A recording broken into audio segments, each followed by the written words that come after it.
start the 5th-8th out with Gabrielle.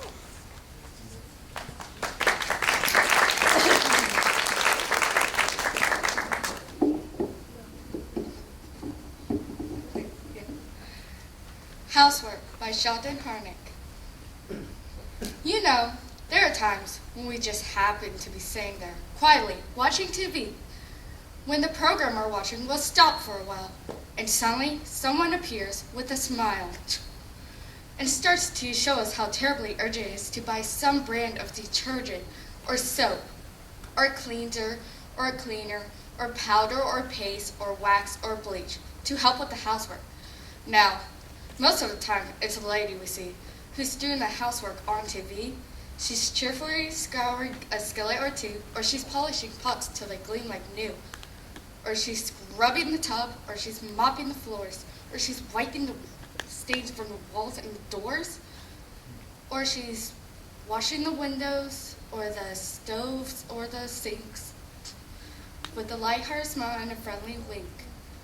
And she's doing her best to make us think that her soap or detergent or cleanser or cleaner or powder or paste or wax or bleach is the very best kind that there is.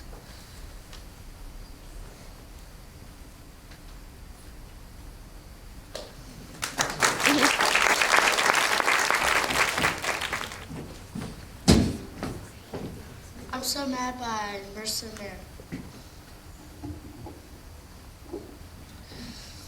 I wanted to keep some frogs in the bathtub, but Mom wouldn't let me. I was so mad.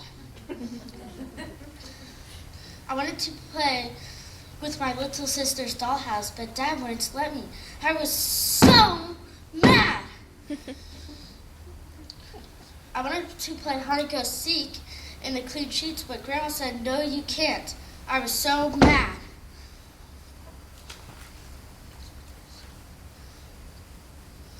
I wanted to water the garden, but Grandpa said, no, you can't do that.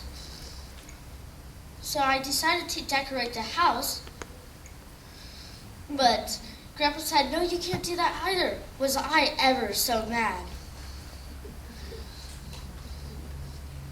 Dad said, why don't you go read a book? I didn't want to do that. Mom said, why don't you go play on the swings? I didn't want to do that either. I was too mad. But I decided to practice my juggling instead. But Mom said, no, you can't do that. I wanted to tickle the goldfish, but Mom said, leave the goldfish alone.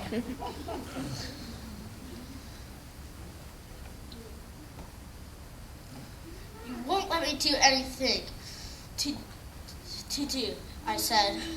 I guess I'll run away. That's how mad I was. So I packed a bag of all my favorite toys and a bag of my food. And when I walked outside, my friends were going to go to the park and play ball. They asked, can I go? Can I go? And Mom said I could. I guess I'll run away tomorrow if I'm still so mad.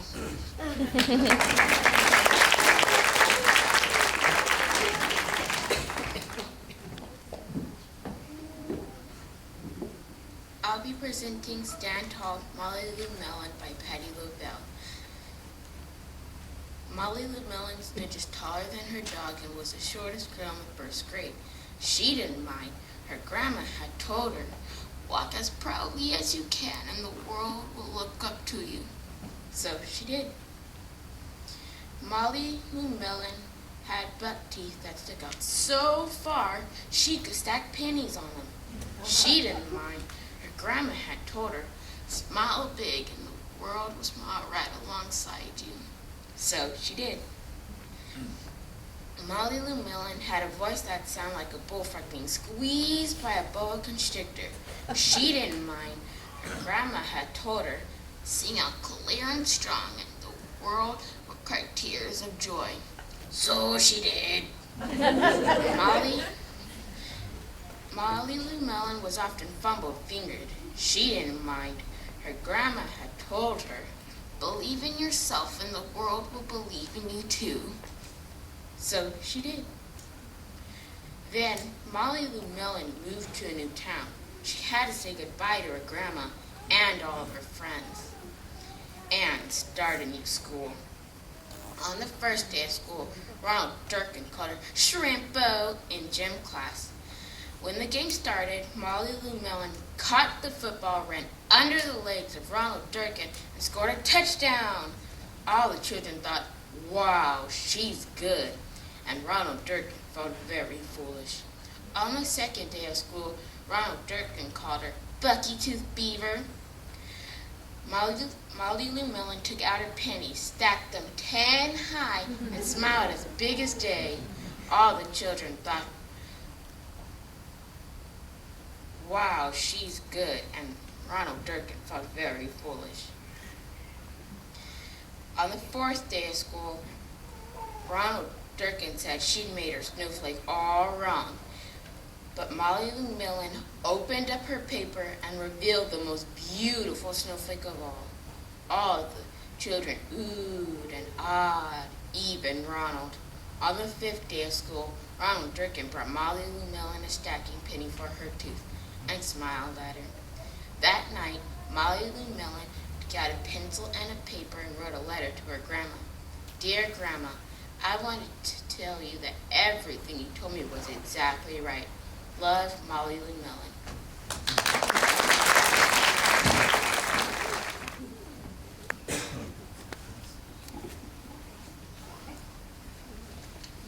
The Pain And the Great One by Judy Bloom. My brother's a pain. He won't get out of bed in the morning. He's got to be carried into the kitchen, and he opens his eyes when he smells his cornflakes. He's got to be the first to show Mom his school homework. She says, ooh, and ah, to all his pictures, which aren't really great at all, just normal first grade stuff. My brother, the pain, is 2 years younger than me. So how come he gets to stay up as late as I do? Which isn't late enough for somebody in third grade anyway. I asked Mommy and Daddy about that. They said, you're right. You are older. You should get to stay up later. So they tucked the pain into bed. I couldn't wait for the fun to begin. I waited and waited and waited. But Daddy and Mom just sat there reading their books. Finally I said, I'm going to bed. We thought you wanted to stay up later, they said. I did, but without the pain there's nothing to do.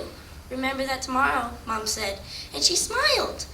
But the next day my brother was a pain again. And why does he always want to be the garbage man when I build a city out of blocks? Who needs him knocking down buildings with his dumb old trucks anyway? And why does the cat sleep in the pain's bed instead of mine? Especially since I'm the one who feeds her. That's the meanest thing of all. I don't understand how Mom can say the pain is so lovable. She's always kissing him and hugging him and doing disgusting things like that. And Daddy says the pain is just what they always wanted. Yuck. I think they love him better than me. My sister thinks she's so great just because she's older, which makes Daddy and Mommy think she's really smart. But I know the truth. My sister's a dork. My sister thinks she's so great just because she worked the can opener, which means she gets to feed the cat, which means the cat likes her better than me just because she feeds her. And when she invites friends over, they build whole cities out of blocks. I like to be a garbage man. I zoom my truck all around. So what if I knock down some of their buildings? It's not fair that she always gets to use the blocks, I told Mommy and Daddy. They said, you're right. Today you can use the blocks all by yourself.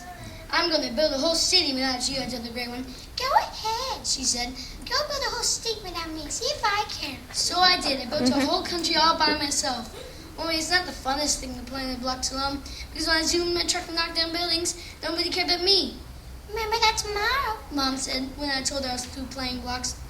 But the next day we went swimming. I can't stand my sister when we go swimming. She thinks she's so great just because she can swim and dive and isn't afraid to put her face in the water. I'm afraid to put mine in, so she calls me baby. Which is why I have to pull her hair, spit at her, and even pinch her sometimes. I don't think it's fair for Mommy and Daddy to yell at me because none of it's my fault, but they yell anyway. Then Mom hugs my sister and messes with her hair and does other disgusting things like that. And Daddy says the Great One is what they always wanted. Yuck! I think they love her better than me.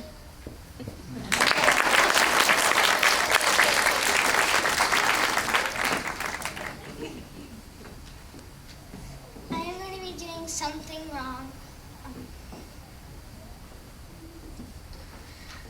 Whenever I do something wrong, Mom makes me go to my room and wait till Dad gets home. I just wish she'd go ahead and punish me and get it over with. That way it's easier. That way you don't have to sit in your room all day and worry about what your dad's going to do when he comes home.